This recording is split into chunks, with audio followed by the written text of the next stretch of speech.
Le président de la transition, le colonel Assimi Goïta, a reçu la délégation ministérielle de la Fédération de Russie avec le chef de l'État. Les échanges ont porté sur les questions de défense, de sécurité, de développement. Le reportage dès le début de cette édition. La chronique culture nous amène dans le monde des Dogons. Nous allons découvrir ou redécouvrir le Toguna, un abri des hommes et également un lieu de conseil du village. Tout sur le Toguna en fin de journal. L'invitée de 20h est la Sénégalaise Kumba Gawlo, artiste chanteuse, ambassadrice de bonne volonté de plusieurs organisations internationales, notamment onusiennes. Elle est à Bamako sur invitation du Haut Conseil national de lutte contre le sida dans le cadre de la journée de la lutte contre la maladie. Restez avec nous, le développement de ce sommaire dans un court instant. Mesdames et messieurs, bonsoir et bienvenue dans la grande édition. Kumba, bonsoir. Bonsoir Khadijatou. Merci d'avoir répondu à notre invitation. Tout le plaisir est pour moi. Je vous reviens juste le temps de passer quelques reportages. Avec plaisir. Alors, une délégation de haut niveau de la Fédération de Russie, je le disais dans les titres, est à Bamako. Elle est conduite par le vice-ministre russe de l'économie et celui de la défense. La délégation a eu une séance de travail avec des membres du gouvernement avant d'être reçue par le président de la transition, le colonel Assimi Goïta. Les échanges ont bien entendu porté sur les questions de défense, de développement. Plus de détails avec Mohamed Diarra. Quelques semaines seulement après la visite d'une forte délégation malienne en Russie, les portes de Koulba s'ouvrent à une délégation de haut niveau de la Fédération de Russie, signe du dynamisme d'une coopération mutuellement avantageuse. Au plan de la sécurité, les émissaires du président Poutine se sont réjouis des récents succès engrangés par les FAMA sur les théâtres d'opération, notamment leur rentrée à Kidal. La partie russe salue aussi la création de l'Alliance des États du Sahel et se dit prête à soutenir les pays membres dans leur combat pour la souveraineté. Avant le palais présidentiel, la délégation russe avait eu une séance de travail avec des membres du gouvernement sur les questions de développement. Cette haute rencontre a permis de faire le point des mémorandums signés entre le Mali et la Fédération de Russie et qui touchent des domaines clés comme l'énergie nucléaire, les infrastructures, le transport, l'approvisionnement du Mali en fertilisants agricoles. Et déjà, des priorités ont été dégagées. La mission qui est arrivée nous a rassuré que le président de la Fédération de Russie a pris bonne note et a suivi avec beaucoup d'intérêt tous les échanges que nous avons eus. Et cette délégation était là pour confirmer, conforter le peuple malien que la Fédération de Russie sera là pour nous accompagner. Les délais de 2 semaines ont été donnés pour que des délégations russes puissent arriver ici et puissent commencer directement à travailler sur le domaine de l'énergie, parce que nous avons estimé que l'énergie est un problème majeur aujourd'hui. Et une délégation sera là dans les 2 semaines pour évaluer et nous permettre très rapidement de régler toutes les questions liées à la fourniture d'énergie au peuple. Également dans le domaine du transport aérien, dans le domaine du transport ferroviaire, dans le domaine de la recherche minière et dans le domaine de l'envoi de satellites pour le Mali, pour que nous puissions avoir une couverture totale du pays par Internet, par les réseaux de télécommunications, par le contrôle et pour faire un cadastre minier. Tout cela, nous allons avoir des délégations qui vont se succéder ici dans les 2 semaines à venir pour que vraiment un coup de fouet puisse être donné à la réalisation de toutes ces infrastructures. Des annonces qui augurent de belles perspectives dans les relations entre le Mali et la Russie dans le respect de la vision du président de la transition, le colonel Assimi Goïta. Les échos de la COP 28, vous le savez certainement, une forte délégation malienne y prend part pour cette lutte. Les ambitions sont communes. Notre pays vise également des intérêts précis. Le Mali cherchera des opportunités de financement de 13 projets. Pour plus de précision, écoutons le ministre de l'Environnement, de l'Assainissement et du Développement durable au micro de nos envoyés spéciaux, Salimata Ndao et Idrissa Traoré. La COP, nous avons préparé dans le cadre de notre CDN 13 programmes structurants très importants que nous allons présenter aux différents partenaires, aux différents bailleurs que nous allons démarcher sur place et avec lesquels nous allons échanger pour chercher des financements pour ces différents programmes. Le Mali va organiser cet événement parallèle-là au niveau de notre pavillon et nous allons inviter l'ensemble des pays du Sahel pour venir partager la déclaration de Bamako, pour venir partager les conclusions du Forum régional sur la sécurité climatique, pour que tout le monde puisse s'en approprier et que désormais la déclaration de Bamako soit un instrument de plaidoyer pour l'ensemble des pays du Sahel et que nous puissions aller désormais unis pour pouvoir défendre nos positions et mobiliser des financements plus importants et financer des projets structurants dans la région Sahel. L'Agence pour l'environnement et le développement durable, AEDD, a commencé un processus d'accréditation. Les premiers responsables du fonds d'adaptation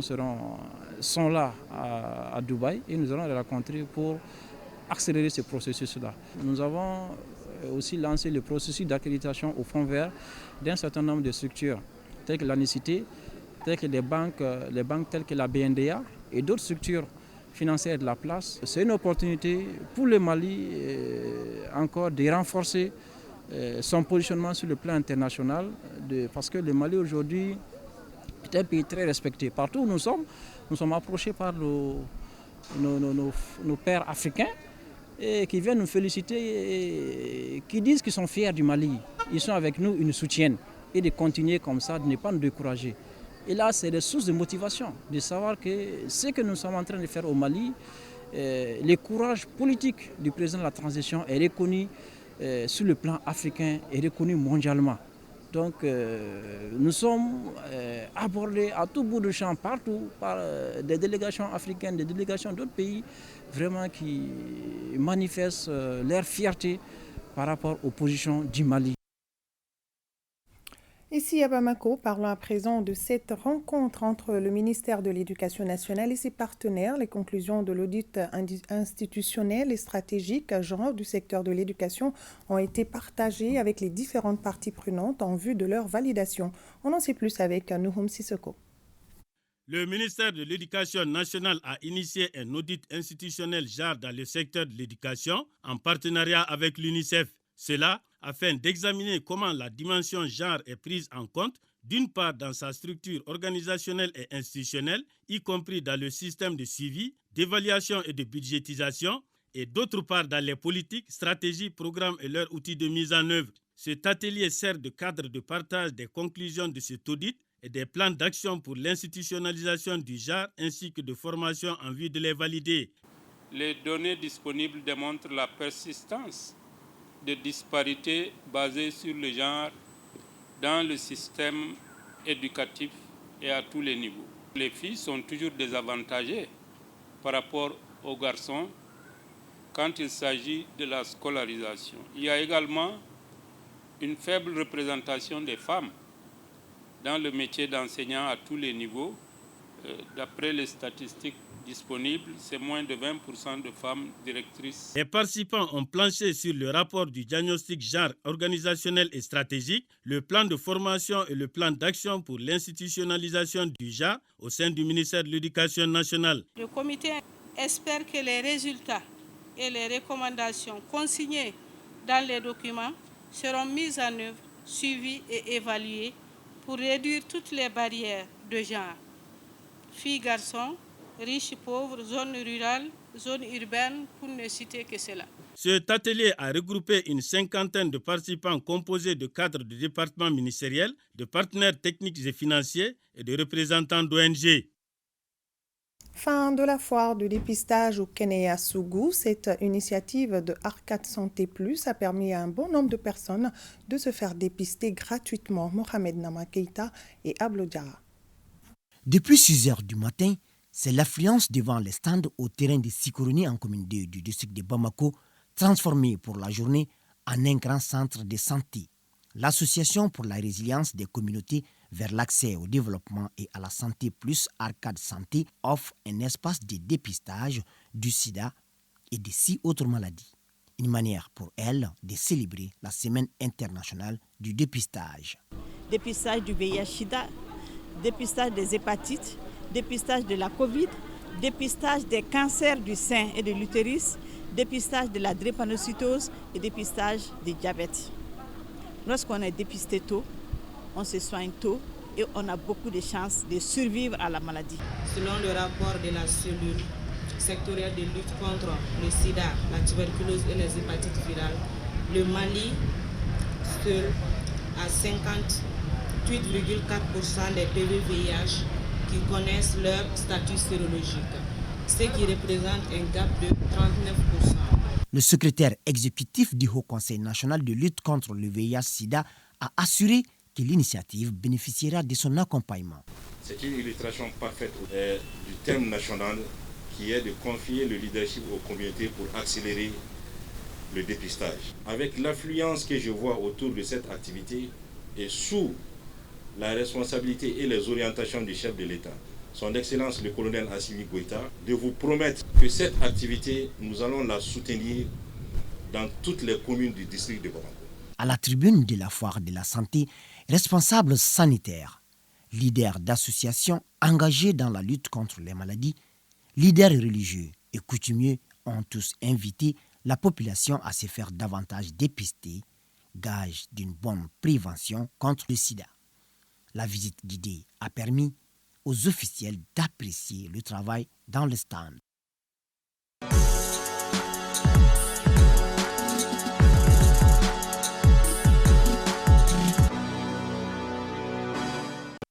Voilà, la transition est toute trouvée pour introduire notre invité. Nous vous l'annoncions, nous recevons l'artiste chanteuse sénégalaise Coumba Gawlo, ambassadrice de bonne volonté de plusieurs organisations internationales, notamment onusiennes. Coumba est à Bamako sur invitation du Haut Conseil national de lutte contre le sida dans le cadre de la lutte contre la maladie. Vous le savez, le mois de décembre, c'est le mois de la lutte contre le VIH-Sida. Une fois de plus, bienvenue à vous, Coumba. Merci, Khadijatou. Bonsoir. Alors, le 1er décembre a été marqué par le lancement des activités de la lutte contre le VIH-Sida. Dans les images, nous avons vu que vous avez passé un message et vous avez pris part à la cérémonie. Quel a été votre message lors de cette cérémonie? Merci Khadijatou pour cette invitation et je dirais avant tout bonsoir à toutes les Maliennes et Maliens qui nous regardent à travers la ORTM. Mon message a été un message d'espoir pour les malades, les personnes vivant avec le VIH, mais aussi un message de solidarité à l'endroit des populations. Parce que comme vous le savez, généralement, les personnes victimes de cette maladie vivent beaucoup de stigmatisation. Elles sont généralement rejetées, parfois incomprises, parfois et assez souvent non soutenues. Et c'est pour toutes ces raisons-là que mon message vraiment a été globalement, a tourné globalement autour de la stigmatisation afin que les populations puissent davantage les soutenir, les encadrer, les accompagner, parce que quelqu'un qui est malade déjà, c'est très très difficile. Le fuir, le mettre à l'écart pourrait renforcer sa maladie et ralentir sa guérison. D'accord, vous avez touché un mot, la discrimination et la stigmatisation. Alors, sentez-vous un changement de comportement vis-à-vis de ces personnes vivant avec le VIH-Sida? Oh, que oui, vous savez, il est clair qu'il y a encore du chemin à faire parce qu'il faut continuer à sensibiliser, il faut continuer à parler à nos parents, surtout africains. Parce que vous savez, le problème entre les personnes qui vivent et les populations qui sont proches, les personnes qui vivent de cette maladie et les populations qui les entourent en Afrique et celles qui sont en Europe, les mentalités diffèrent. Nous, en Afrique, quand une personne est victime de cette maladie, l'on pense automatiquement que voilà, on va être contaminé quand je partage la nourriture ou le bol de nourriture avec cette personne. Donc, nous amenons parfois ses proches à la fuir. Et ce qui fait que sur ce point de vue-là, je pense qu'il y a encore à faire, mais je pense quand même de notre côté, nous avons une grande satisfaction puisque au fil des ans, nous nous sommes rendus compte que d'abord, le sida n'est plus un tabou. Avant, c'était vraiment, en parler était tabou. Les personnes qui vivaient avec la maladie n'avaient plus le courage de se montrer par gêne, par peur d'être stigmatisées, ce qui n'est plus le cas maintenant. Et enfin, les populations, leurs proches, que cela soit les amis, les proches ou les voisins, commencent à les intégrer davantage. Même s'il y a encore du chemin à faire, je pense que nous pouvons nous réjouir des résultats obtenus à ce niveau-là. En tout cas, avec votre combat, nous voyons que les artistes ont un rôle à jouer. Mais les artistes ont un rôle prépondérant à jouer. Vous savez, la musique est le meilleur vecteur de communication. Moi, j'y crois fortement. Et à travers la musique, nous pouvons faire bouger les lignes. Raison pour laquelle je suis présente à Bamako dans le cadre de cette organisation. C'est parce que nous avons cette chance extraordinaire d'avoir des voix qui portent, de pouvoir faire passer le message là où d'autres n'arrivent pas à le faire. Et je m'en sens très, très fière de cela. Et c'est consciente de cela, bien sûr, que nous, les artistes, nous nous mobilisons depuis plusieurs années pour nous engager aux côtés d'institutions. Moi, personnellement, voilà, pour faire le plaidoyer, que cela soit pour cette maladie qu'est le VIH-Sida, que cela soit pour le droit des femmes, des filles, ou l'éducation ou la jeunesse, entre autres thématiques. Et justement, avec d'autres artistes et en partenariat avec ODU-SIDA, une chanson a été réalisée pour cette lutte. Quel est le principal message de cette chanson? Le message, c'est un message d'espoir. Dire aux malades victimes du VIH, vivant avec le virus du VIH-Sida, qu'ils peuvent continuer à survivre, à vivre, à travailler, à mener à leurs activités, qu'ils n'ont pas besoin, comment dirais-je, de baisser les bras, de se cacher, de baisser la tête. Au contraire, ils peuvent garder la tête haute parce que c'est une maladie comme toute une autre maladie. Il suffit juste de suivre son traitement, de se soigner et puis d'assumer et d'affronter. Et l'autre message, c'est de parler, comme je le disais tantôt, aux populations pour leur dire d'être plus indulgentes, d'être plus solidaires et d'être plus attentives à l'endroit de ces personnes-là. Et enfin, demander aussi à travers cette chanson à nos leaders politiques d'apporter plus de moyens à cette maladie qu'est le virus. De s'impliquer davantage. De s'impliquer davantage, de donner plus de moyens parce que nous pouvons ensemble vaincre le VIH. Il suffit juste de s'engager, de se mobiliser, d'y croire et pour y arriver. Tout à fait. Nous allons alors demander à la régie de nous envoyer un extrait de cette chanson.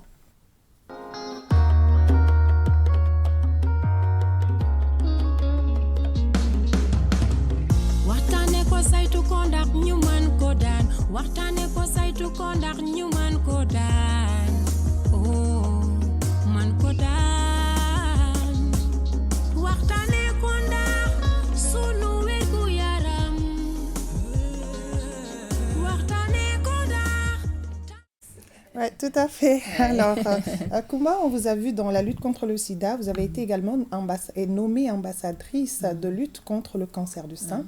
Alors, un lourd chapeau à porter. Un lourd chapeau, tout simplement, parce que je porte la voix des femmes.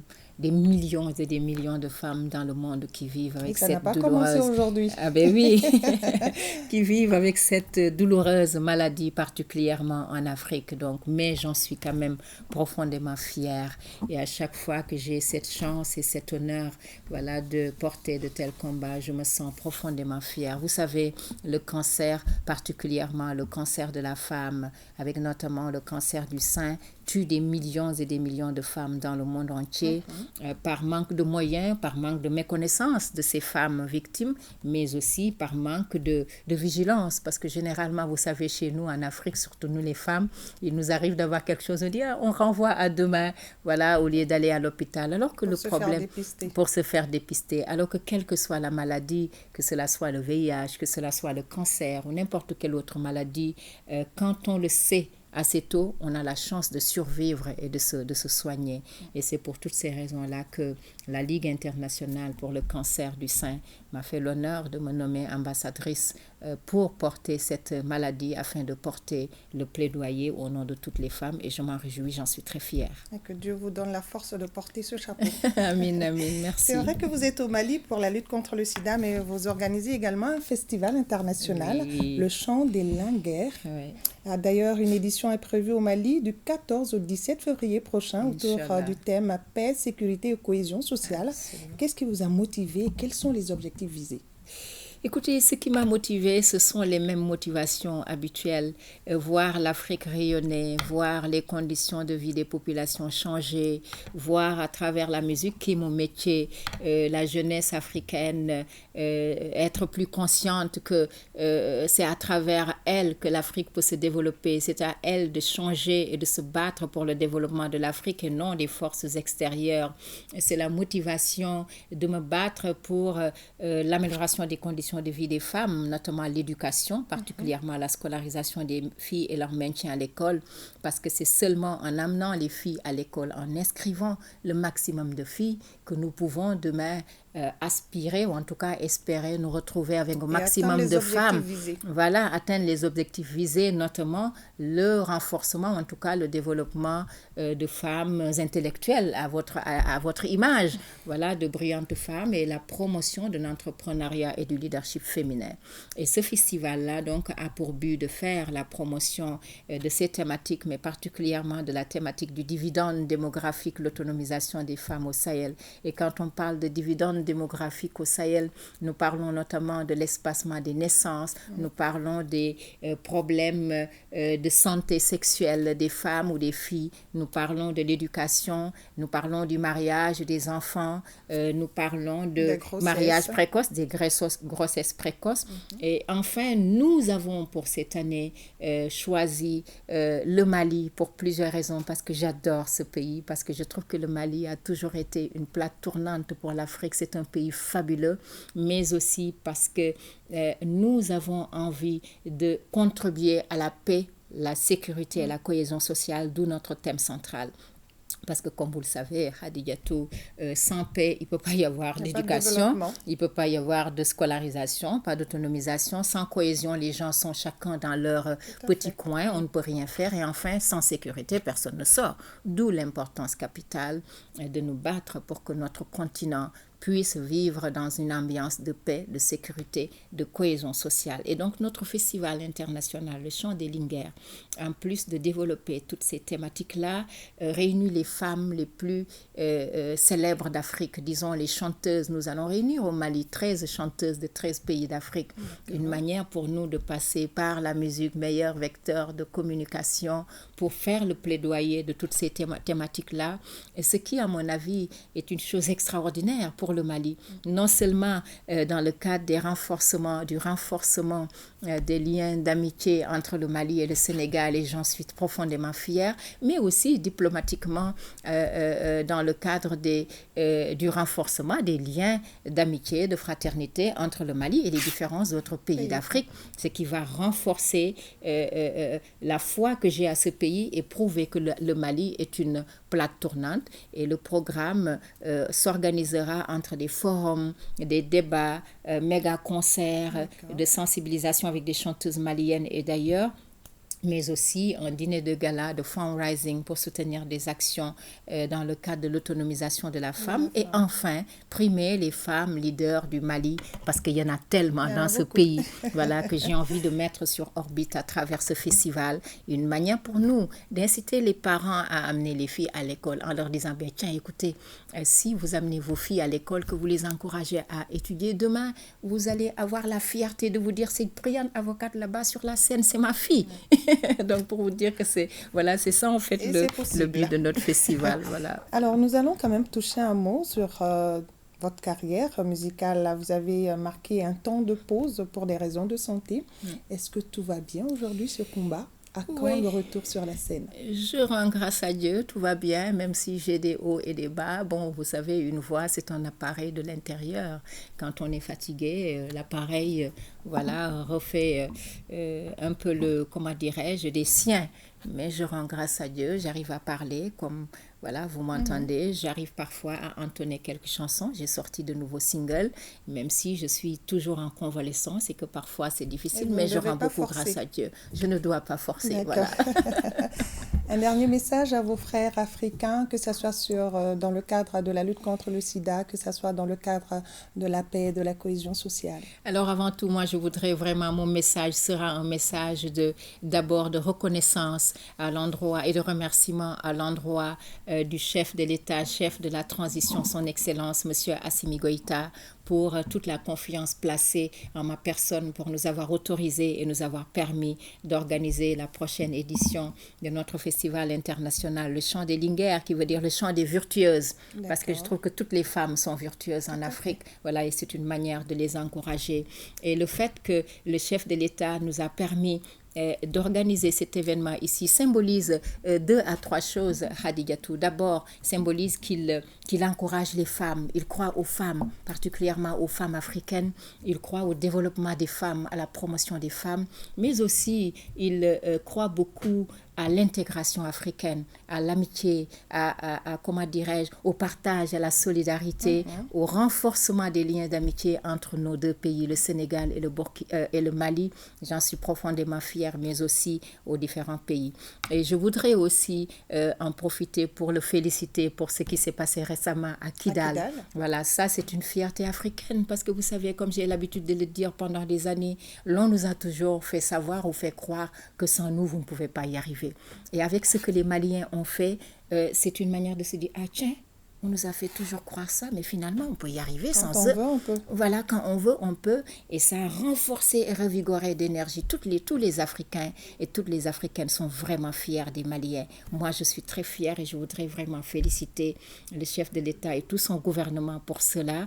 Et aussi remercier, comment dirais-je, ses membres du gouvernement, notamment le ministre de la Culture, Andegoli Guindo, qui m'a fait l'invité d'honneur au Siama cet après-midi où j'ai été, qui n'a aussi ménagé aucun effort, de même que le ministre en charge des Affaires étrangères, Abdoulaye Diop, ainsi que toutes les autres personnalités de son gouvernement qui vraiment, depuis que je suis là, ne ménagent aucun effort. Et enfin, remercier les agences onusiennes qui m'ont fait confiance et qui nous ont fait confiance, je dois dire, pour nous accompagner dans cette prochaine édition du Festival international Le Chant des Linguères. Remercier les Maliens et les Maliennes, vous dire que je suis très touchée par votre affection pour ma modeste personne et vous dire que vous tenez le bon bout, vous pouvez y arriver. Le Mali est un pays magnifique, un pays rempli d'histoire, de culture, de tradition. Voilà, un pays, le pays de Soundiata Keita qui nous a tous fait rêver et fait vibrer.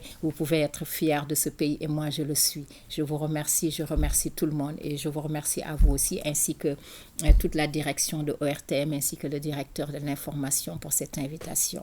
Merci beaucoup, Kumba, et vous le méritez bien. Merci bien, c'est moi qui vous remercie. Alors, suite de ce journal, la rentrée solennelle 2024 de l'AMA CESTI, un cadre qui permet aux anciens du centre d'échanger sur la collecte et le traitement de l'information, le comportement du journaliste dans un contexte marqué par le terrorisme. Il s'agit aussi de parler du devoir du journaliste conformément à l'éthique et à la déontologie du métier. Reportage Nouhoum Sissoko.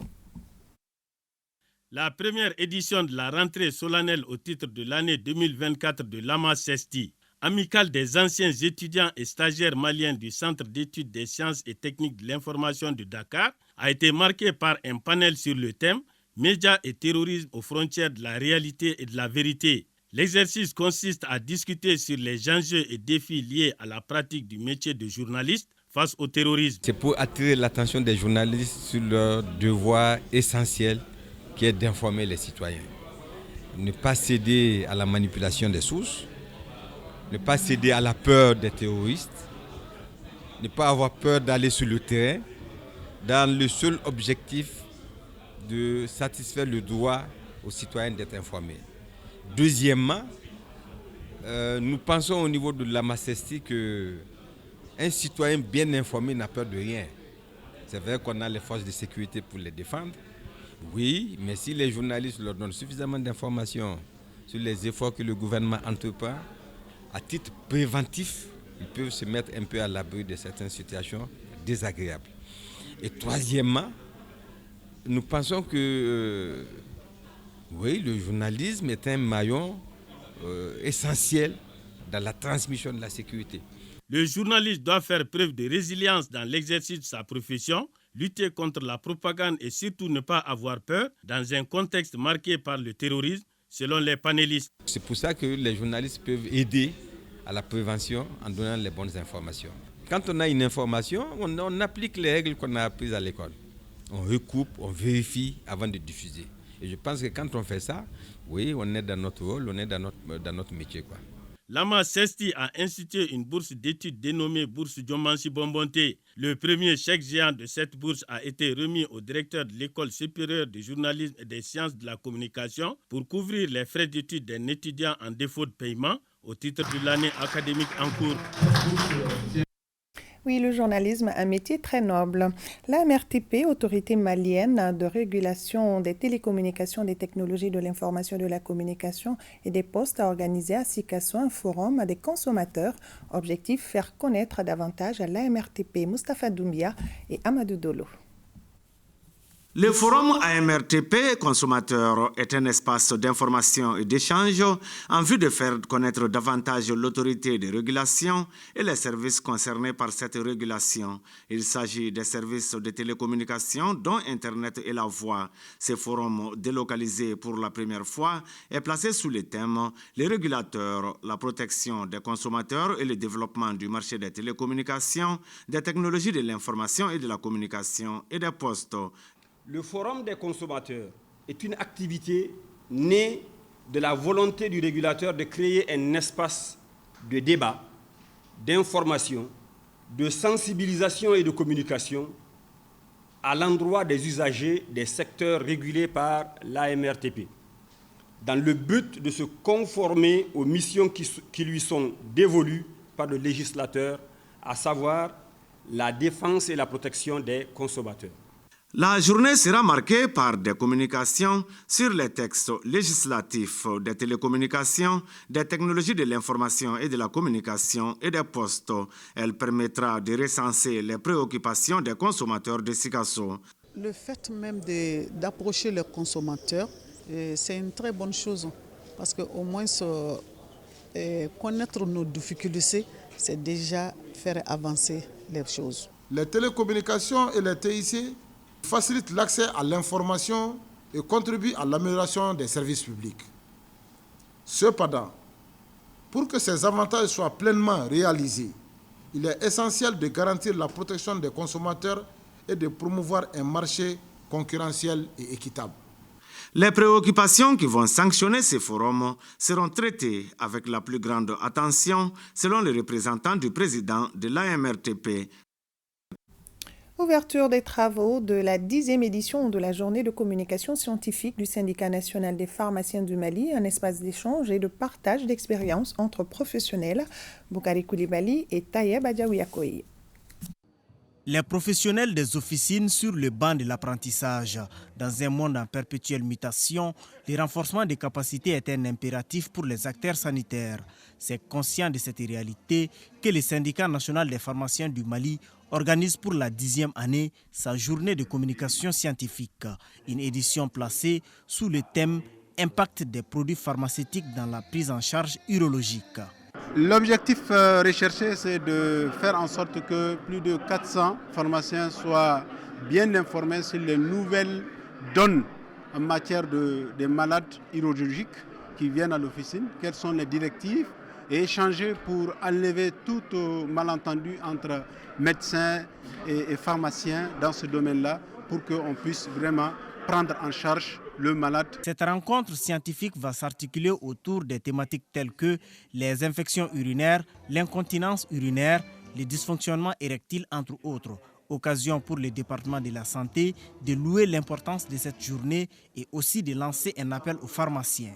J'exhorte encore une fois les pharmaciens à aider la CANAM à lutter contre la fraude. Aujourd'hui, le CANAM est un instrument très précieux dans la disponibilité surtout des médicaments et des médicaments de qualité. Pour l'édition 2023 de la journée de communication scientifique du SINAPHARM, ils sont des centaines de pharmaciens et acteurs sanitaires venus de la sous-région. Un cadre approprié pour décerner des distinctions à deux éminents acteurs du domaine sanitaire, à savoir le professeur Ali Tembeli et le docteur Malik Sy pour service rendu à la nation. Lancement du projet d'appui au renforcement de la coexistence pacifique et le vivre ensemble entre les réfugiés, les déplacés internes et les communautés hautes vulnérables. Le projet financé par la GIZ à hauteur de plus de 200 millions de francs CFA touchera plus de 5000 bénéficiaires dans la région de Gao et le district de Bamako. Mariam Koulibaly. Financé à hauteur de plus de 200 millions de francs CFA par la GIZ, le projet d'appui au renforcement de la coexistence pacifique et le vivre ensemble entre les réfugiés, les déplacés internes et les communautés hautes vulnérables vient en appui au processus de paix et de cohésion sociale engagé par le gouvernement malien. L'objectif est de créer un environnement de collaboration entre ces communautés. Les réfugiés traversent des frontières, tout comme les déplacés traversent également des kilomètres à l'intérieur du pays et souvent sont confrontés à des difficultés économiques et qui impactent également sur leur bien-être. Et donc ce projet, c'est véritablement pour renforcer justement le vivre ensemble entre ces différentes communautés.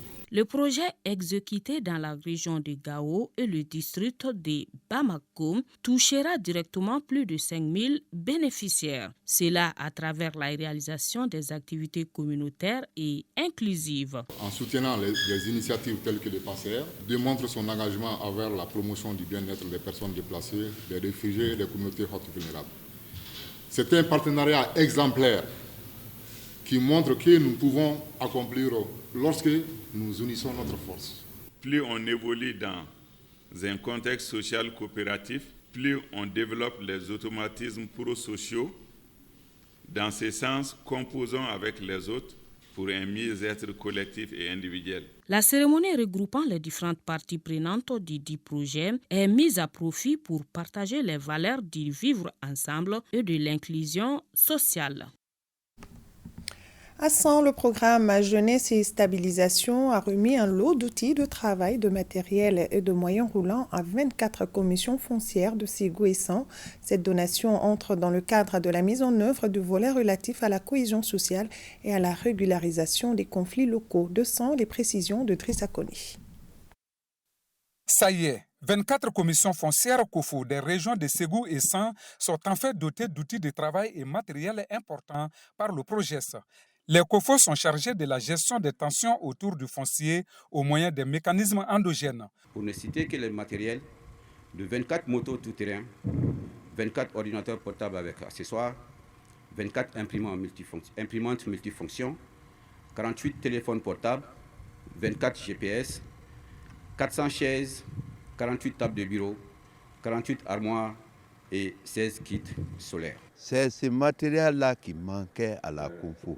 Il n'y avait pas de chaises, il n'y avait pas de motos pour certains déplacements, il n'y avait pas d'ordinateur, il n'y avait même pas de papier pour les PV. Vraiment, nous leur disons merci. Pour l'atteinte de ces résultats, le projet a mandaté le cabinet d'assistance au développement des PME-PMI, CADP, pour mener une série d'actions. On a fait des ateliers pour vraiment les diagnostiquer, trouver les besoins réels dans le cadre de l'accomplissement de leur mission. Donc c'est à cet effet que nous avons acheté ces équipements. Ces matériels permettront non seulement de renforcer la fonctionnalité des COFO, mais aussi de renforcer leur légitimité. Cette dotation des COFO par le projet entre dans le cadre de la mise en œuvre du volet relatif à la cohésion sociale et la régularisation des conflits locaux.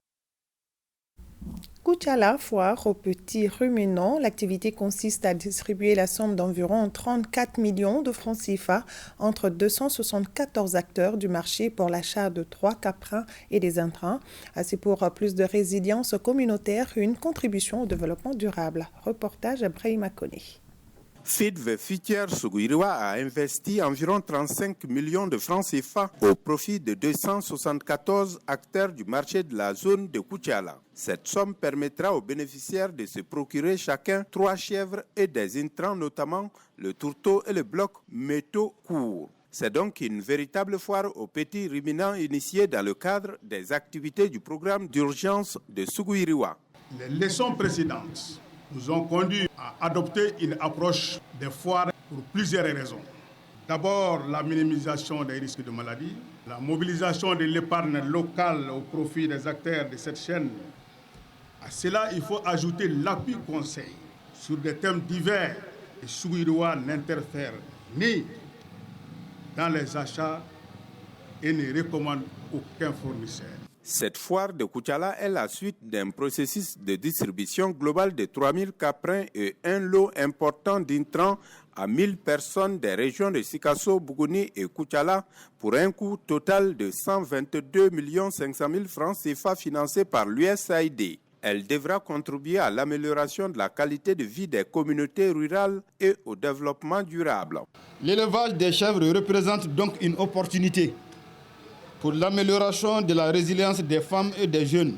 La distribution de 3000 chèvres à 1000 bénéficiaires dans la zone sud du Mali par l'USAID à travers Sougou-Yiroua est un investissement important. FIDV Futière Sougou-Yiroua a pour objectif de renforcer les systèmes de marché afin d'améliorer les revenus et l'état nutritionnel des ménages dans les régions bénéficiaires. Lancement de la 8e édition du festival Vivre Ensemble de Tombouctou au CICB est là jusqu'au 11 décembre prochain. Thème retenu, femmes et entrepreneuriat. Reportage Alpha Maïga. De Tombouctou, après cette édition, les organisateurs du festival Vivre Ensemble se retrouvent ici à Bamako. C'est pour évaluer et se projeter dans l'avenir. Il y a 8 ans, nous nous sommes lancés dans l'organisation du festival Vivre Ensemble dans la région de Tombouctou. Et vous n'êtes pas sans savoir, c'est une grande responsabilité. Pour la sauvegarder et la pérenniser, pour que les générations futures puissent en tirer de meilleures pistes de conduite dans le processus de paix et de cohésion sociale. Cette année, la 8e édition se déroulera du 11 au 17 décembre 2023 autour du thème « Femmes et entrepreneuriat ». La population malienne mérite de vivre en paix, afin que le Mali retrouve la prospérité et le plaisir de vivre ensemble. Ainsi, le festival Vivre Ensemble, qui lance sa 8e édition, entend reprendre le refrain de Amadou Ampateba. C'est la diversité des couleurs qui fait la beauté du tapis. Le festival Vivre Ensemble est une réponse à la volonté du président de la transition, chef de l'État, de répondre à une aspiration profonde de notre peuple, la paix, la quiétude, les vivre ensemble, l'unité nationale, qui contribue au développement à la base et participe à la mise en œuvre de la politique nationale culturelle. Tombouctou, la cité aux 333 saints avec ses 12 épices, fait du festival Vivre Ensemble un plateau contribuant à consolider la paix, la cohésion sociale, bref, un lieu de rencontre culturelle. Notre engagement à soutenir cet événement est un choix de principe, nourri à la conviction que le bien-être social recherché passe nécessairement par la synergie des capacités locales et que la culture, arme de l'espoir, ne tiendra promesse de locomotive de développement que dûment attelé à un train d'initiative des bases. Alors, rendons-nous à Tombouctou une semaine durant pour le festival Vivre Ensemble autour du thème Femmes et entrepreneuriat. Nous vous livrons le contenu de ce communiqué dans sa mission de restauration de la souveraineté de l'État sur l'ensemble du territoire national. Les femmes ont repoussé successivement des attaques terroristes contre 4 postes dans les localités de Labezanga, Gossi, Ombori et Ménaka. À Labezanga, les opérations aéroterrestres ont permis de désorganiser les assaillants tout en leur infligeant de lourdes pertes dans leur fuite. À Gossi et Tessalit, les groupes terroristes ont procédé à des tirs de harcèlement et des tirs indirects sur les postes FAMA. À Ménaka, malgré une concentration importante de combattants terroristes décidés à en découdre avec nos forces, les FAMA leur ont infligé une sanglante défaite avec la neutralisation de plusieurs dizaines de terroristes et l'interpellation d'une vingtaine mises à la disposition de la prévôté pour des enquêtes. Plusieurs véhicules, motos et armes ont été récupérés. Les FAMA rassurent les populations de leur détermination à sécuriser l'ensemble du territoire et à permettre la libre circulation des personnes et des biens. Unis, nous vaincrons. Rentrée littéraire du Mali, édition 2024, des débats, des discussions, des cafés littéraires, des hommages et la remise de prix littéraires sont au programme. Nous restons avec Alpha Maïga. La rentrée littéraire s'annonce toujours comme un moment très attendu pour les amateurs de littérature. Chaque année, la rentrée littéraire est l'occasion de découvrir de nouveaux talents et de se plonger dans des histoires passionnantes, lues ou débattues entre écrivains et lecteurs. Ce présent atelier, il s'adresse en fait à nos partenaires des universités qui accueillent la rentrée littéraire du Mali, mais aussi les associations partenaires qui organisent l'événement en collaboration avec d'autres dans les régions qui accueillent l'événement.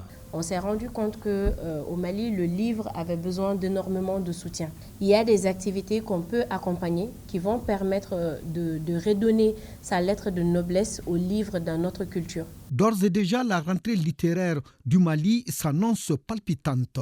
Elle est prévue en février 2024, mais en prélude, ces rencontres thématiques qui se déroulent dans certaines villes du pays comme Bamako, Ségou, Sikasso, Mopti.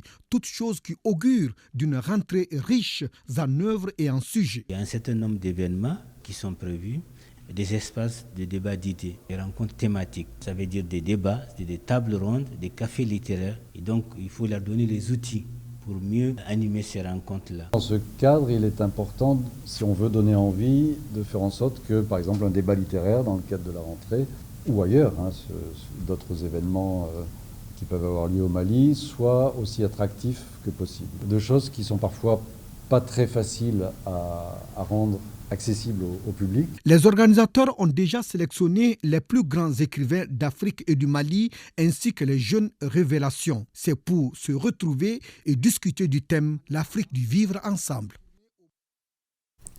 La chronique Culture et Société nous amène dans l'univers des Dogons, alors à la découverte du Toguna, un lieu uniquement réservé aux hommes et où se réunit le conseil du village. Le Toguna occupe une position stratégique. Pourquoi ? Suivant ce reportage de Alpha Maïga.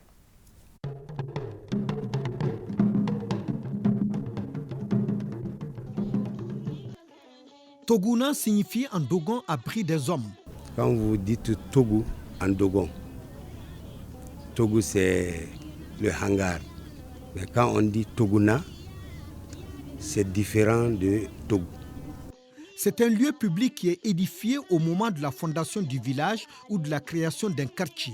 Il est, après la case des femmes en masturbation, le second édifice bâti du village. C'est un patrimoine culturel matériel. Le Toguna, ce n'est que le premier site d'habitat du fondateur d'un village. Le Toguna occupe toujours une position stratégique.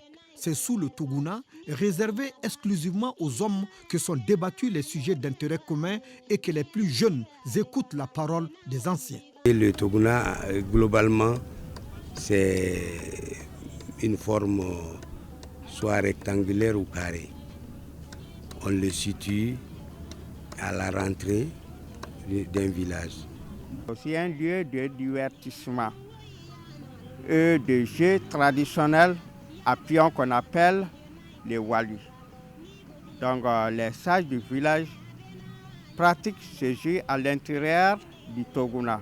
Le Toguna ou case à palabre en Dogon est une construction ouverte érigée en général au centre des villages Dogon. Il est d'une hauteur qui empêche de se tenir debout et de façon à obliger les participants aux discussions à rester assis. Vous voyez le Dogon, très généralement, quand vous le voyez, il est trop modeste. Il est humble et c'est un endroit où on discute, on échange, mais on ne se dispute pas.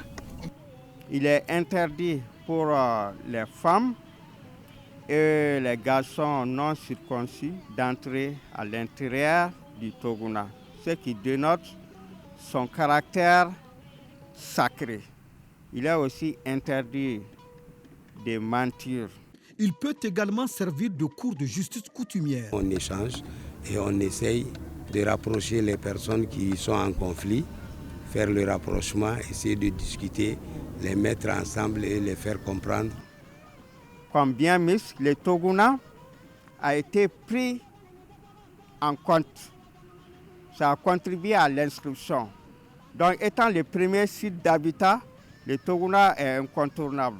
C'est une valeur sûre au sein de la société malienne, notamment du point de vue historique, archéologiques et culturels. Traditionnellement, le Tougouna repose sur 8 piliers de bois, nombre qui rappelle selon les Dogons celui des premiers ancêtres des hommes, 4 couples de jumeaux. Sur ces piliers sont parfois sculptés des personnages de la mythologie Dogon. Cela pour permettre à la jeune génération de se souvenir des ancêtres et d'apprendre à protéger l'environnement. Le Dogon, l'homme du Néandertal, comme se moquent les Soraïs et les Bozo.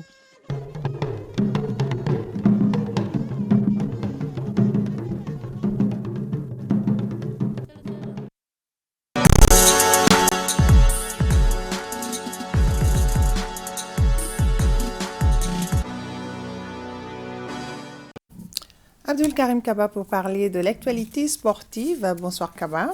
Bonsoir Kadeti Kone, bonsoir à tout le monde. Alors, compétition africaine des clubs en Coupe CAF, le stade malien de Bamako a été battu cet après-midi par la Renaissance sportive de Berkane du Maroc. À domicile, au stade du 26 mars de Yirimadio, le stade malien de Bamako s'incline 1-2 face à la Renaissance sportive de Berkane du Maroc. C'est au compte de la deuxième journée de la phase de groupe de la Coupe de la Confédération dans le groupe 2.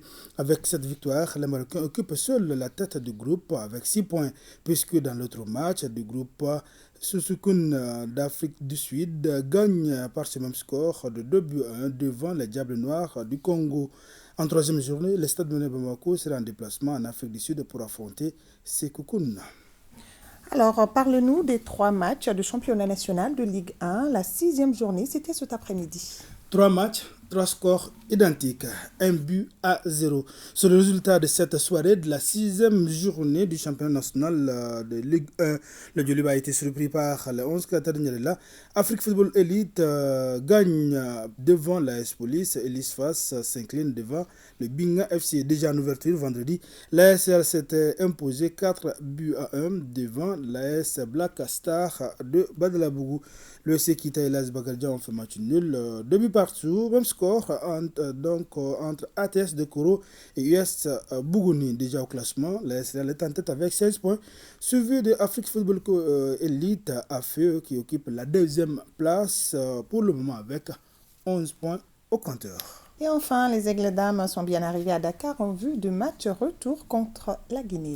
Tout à fait. Elles se sont même entraînées au centre d'excellence CAF Youssoufa Ndiaye de Mbour au Sénégal. Les Aigles Dames au complet sont décidées de gagner ce match retour en vue de se qualifier pour la 8e fois à la phase finale de la CAN des Dames qui se déroulera en 2024 au Maroc. Déjà à l'aller ici, les nôtres ont gagné par le score sans appel de 7-2. C'était au stade du 26 mars de Yirimadio au compte du match aller des éliminatoires du dernier tour de la Coupe d'Afrique des Nations au niveau des dames.